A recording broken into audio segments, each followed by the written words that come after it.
ahora vamos a discutir, increíblemente, vamos a discutir el caso de Javier Duarte, como usted sabe, exgobernador de Veracruz, que está tras las rejas, está siendo procesado.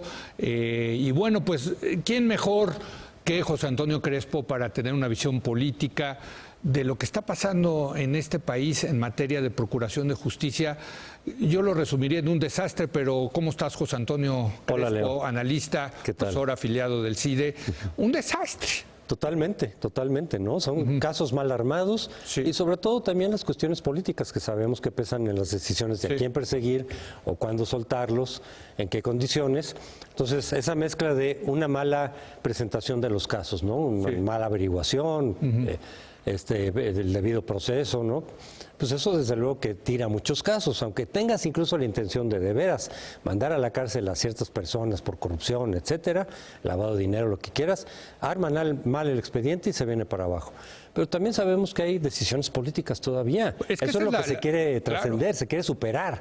Es que esa es la gran pregunta, ¿no, José Antonio? ¿Qué tanto arman mal el caso por impericia o lo arman mal a propósito? Deliberadamente, entonces ya no sabemos cuándo es por impericia, que de todas maneras la hay, ¿no? Si hay impericia, antes se armaban las cosas muy mal y no importaba, ahora cada vez importa más que las cosas estén bien, que haya debido proceso, etcétera. Si no las arman bien y todo lo de la cuestión del acusatoria, ¿no? Que si no están bien entrenados, de repente haces mal las cosas.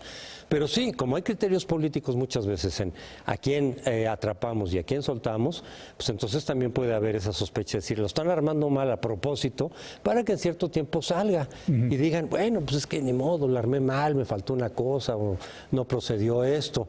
Pero siempre está la sospecha de que son criterios políticos. Ahora, aquí lo que me llama la atención, hay muchas cosas que me llaman la atención del caso de Javier Duarte, pero vaya, primero que nada nos enteramos vía la prensa de su estilo de vida, de, pues, en fin, de las casas, de las joyas, de los departamentos, de las obras de arte, del merezco la abundancia, etcétera, ¿no? Y cuando lo agarran, le imputan los delitos de lavado de dinero y delincuencia organizada, que son los dos mismos. Que le imputaron al Bester Gordillo. Así es, ¿no? así es. Pero ahora la PGR ha dicho no, va para afuera el de delincuencia organizada y vamos a poner el de asociación delictuosa, lo cual significa que potencialmente podría llevar su proceso jurídico, su proceso penal fuera de la cárcel, ¿no? O sea, le han bajado, digamos, el crimen por el que, o la barra del crimen. La barra se la van bajando, entonces le van dando facilidades y apunta a que eventualmente digan, pues se nos cayó también el caso, no hubo suficientes elementos, entonces ya queda fuera. No sería raro porque hemos visto eso varias veces, ¿no? En donde se hace el gran anuncio y el show de que ya estamos combatiendo la corrupción y al poquito tiempo se te cae deliberadamente o porque lo presentaste mal o una combinación. Porque con un criterio político decir, bueno, pues ya vamos a soltarlo, ¿no?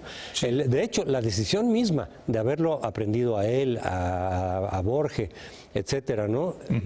Pues responde un poco a una cuestión política, es decir, está la corrupción, que nos castigaron en el 2016 al PRI, y a raíz de eso deciden entonces sí pararlo, cuando ya sabíamos desde años antes lo que estaba ocurriendo en esos estados, Chihuahua con César Duarte, etcétera, ya sabíamos, y decían muchos, pues que los paren, ¿no? Que los quiten, en fin. No, ya cuando perdieron dijeron, esto tiene un costo político muy alto, tenemos que hacer algo al respecto, con vistas al 2018 también, y entonces los procesan como una decisión básicamente política, y se dice, yo creo que con fundamento, si no hubieran perdido en esos estados el PRI, igual y no les pasa nada. Ah, no. Sí, fue una cuestión. No, porque aquí lo que está interesante del caso Duarte es que, vaya, empieza uno a sospechar, ¿no? Claro. De que hubo una negociación con Duarte de parte del gobierno de Peña Nieto para precisamente meterlo a la cárcel durante la campaña, ¿no? Y que pues dijeran, no, bueno, pues ahí están en la cárcel, nosotros sí los metemos a la cárcel. ¿Cuáles son los elementos sospechosos? Uno, el tema de la esposa. A la esposa la dejaron irse y vive plácida y cómoda y ricamente, nada menos que en Londres, una de las ciudades más caras del mundo, ¿no? Y la otra es, pues ahora sí que viene el juicio, ya le están bajando los delitos, ¿no? Entonces dices, hijo, pues a lo mejor en una de esas sí estuvo esto arreglado, ¿no? Sí, desde luego que yo creo que sí hubo la negociación para que dejaran a la esposa en paz. Sí. Porque la orden de aprehensión después la mandó el gobernador, no fue el gobierno federal. Sí.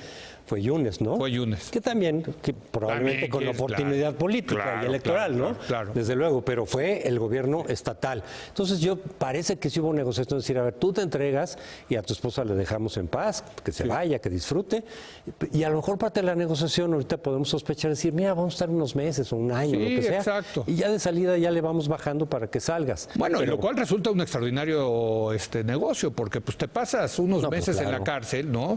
Y luego sales y eres multimillonario. Y no te pueden volver a culpar de lo mismo. Exacto. Pues ¿no? ya te quedan incluso. Y aparte tienes una fortuna enorme, ¿no, José Antonio? Quedas blindado. Entonces eso es más bien los incentivos perversos de decir, oye, sí conviene corromperse. Sí. Tú sácate todo lo que puedas, deja el Estado sin nada, te van a meter 2 años a la cárcel, a lo mejor recuperan algo, y luego quedas multimillonario y blindado, porque ya pasaste por un proceso y ya te dejaron libre. Bueno, vamos a una breve pausa y vamos a seguir analizando con José Antonio Crespo. Quiero preguntarle, pues, el tema de fondo, ¿no? Que es hacia adelante, ¿qué debería de hacer el Estado mexicano para evitar estas cosas?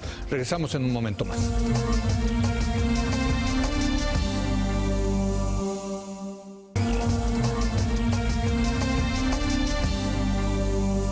Estamos platicando con José Antonio Crespo, el analista político José Antonio Crespo, y lo decíamos durante la pausa que sí había un gran rumor de muchos que decían, vas a ver, pasando las elecciones van a sacar de la cárcel a Javier Duarte. Sí. Y parecería que hacia allá va.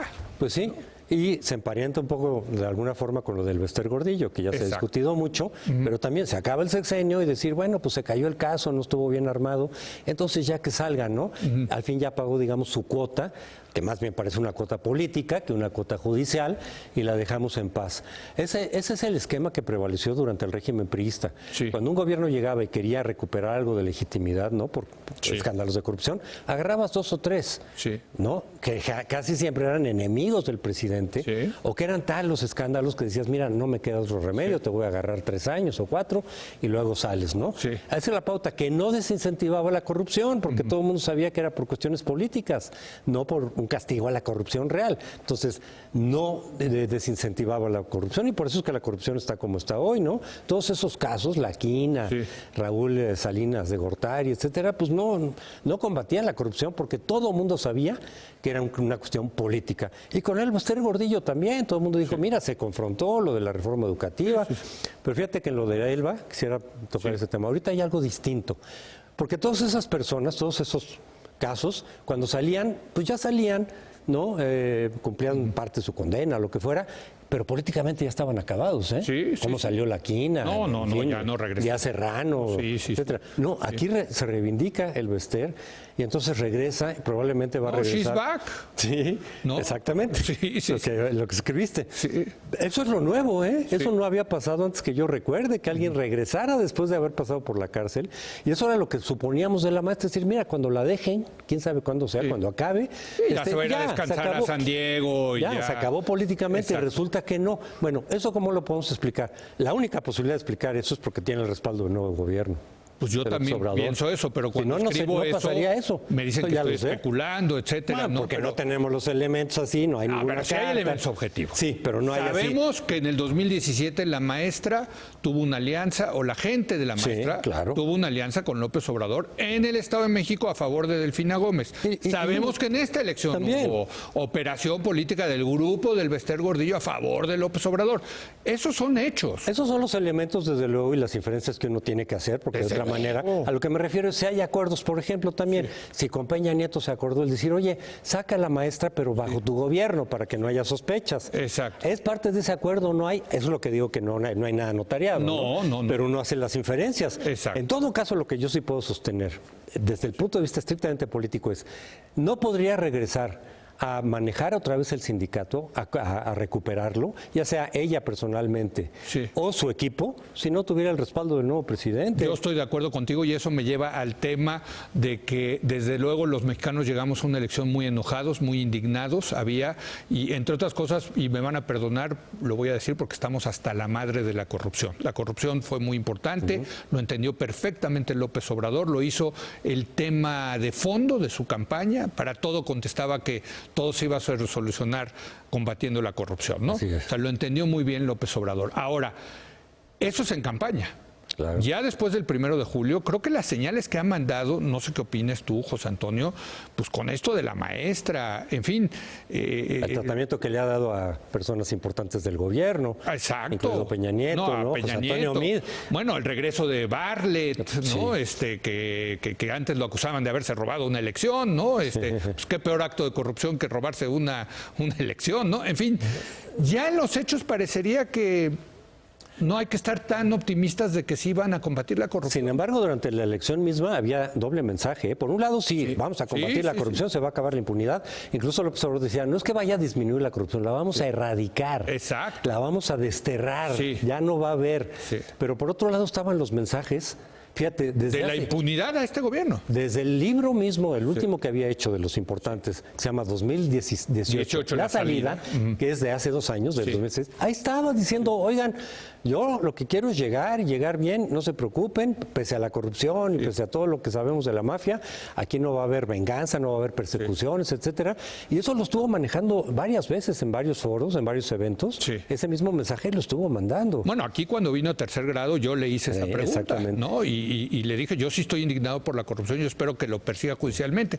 Y él dijo, bueno, los casos que están en trámite se le seguirán dando, ¿no?, trámite, pero no habrá casos nuevos, ¿no? O sea, un poco mandando el mensaje a los del gobierno actual de que va a haber impunidad. Bueno, pues están de piquete de ombligo. Pues sí. ¿No? Yo creo que lo recibieron y en parte porque decían, a ver, nuestro candidato no levanta. ¿Queda Anaya o queda López Obrador? No, pues apostamos a López Obrador. Sí, porque Anaya sí está prometiendo Anaya sí estaba diciendo que sí, que los iba a llamar a cuentas y demás. Entonces vamos a apostar con... Y seguramente, digo, esto también se pueden hablar de inferencias, etcétera. Pues hubo algún tipo de entendimiento aún antes de la elección. Entonces nosotros estamos viendo qué tanto pudo haber habido o no lo que llamamos genéricamente el pacto de impunidad, que desde luego que lo hubo entre Zedillo y Fox, desde luego que lo hubo entre Fox y Calderón. Bueno, es parte de la política. Y también, sí, claro, pero en algún momento tiene que acabar eso, porque si no, nunca vas a avanzar en quitar la impunidad. Es que eso es lo interesante, porque yo creo que López Obrador tiene ese mandato, José Antonio. Yo creo que López Obrador, pues el mensaje que tiene que escuchar, y muy claro, es que si no lo hace, y si tolera la corrupción, en 6 años puede estar fuera. O sea, yo creo que el mensaje de la derrota, de la debacle del PRI, quien más la tiene que entender es Morena y López Obrador. Claro. ¿No? Que no caiga, que no incurra en lo mismo que incurrió Fox. Que también Fox, su bandera esa. También. Comisión de la verdad, vamos a ir hasta el fondo, ¿no? Los peces gordos. Y a la mera hora dijo, pues ya, con la legitimidad que me dieron en las urnas, ya con eso, y dejó de lado todo lo que era llamar a cuentas, mantuvo la impunidad incólume, y ya estamos otra vez con lo mismo. Y lo que puede pasar con López Obrador es lo que tú decías antes, ¿no? La típica de que meto a 2, 3 personas a la cárcel para decir que efectivamente sí estoy combatiendo la corrupción, ¿no?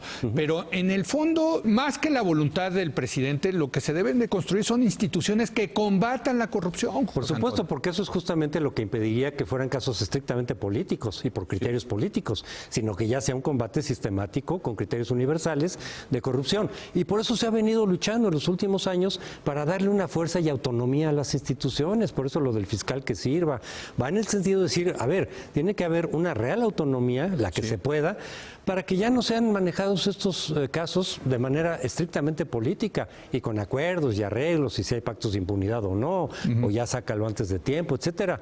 Porque mientras no haya ese desarrollo institucional, vamos a seguir viendo lo mismo. Yo también me temo que con López Obrador se pueda repetir el esquema priista, de decir, meto 2 o 3 que además probablemente serían sus enemigos. y lo demás ya queda más o menos como está. Y ya tratarán de combatir la corrupción de otra manera, pero digamos en términos de llamar a cuentas a quienes incurrieron en corrupción en este sexenio que acaba, que fueron muchos, pues si seguimos con el mismo esquema ya sabemos que eso no sirve. No sirve, pero bueno, pues esperemos que sirva y que efectivamente se combata la corrupción, porque pues finalmente yo creo que la gran mayoría de los mexicanos mandó el mensaje de 1 de julio que ya no quiere eso, ¿no? Así es. Pero, como siempre se ha dicho, tiene que acabar primero la impunidad para que eso tenga efectos en una reducción real en la corrupción. La impunidad. Si ahí eso no lo atacas y lo abordas de manera sistemática, se pierde. Lo que es increíble, querido José Antonio, es que muy probablemente el caso de Javier Duarte vaya a quedar impune, después de todo lo que vimos. Todo apunta hacia allá. Así es, qué barbaridad. Gracias José Antonio. Vamos a una breve pausa, regresamos con Mauricio Mechulán para analizar las dos recientes resoluciones judiciales en torno a gente cercana a Donald Trump que podrían llevar al presidente de Estados Unidos al famoso juicio de impeachment o de destitución. Regresamos.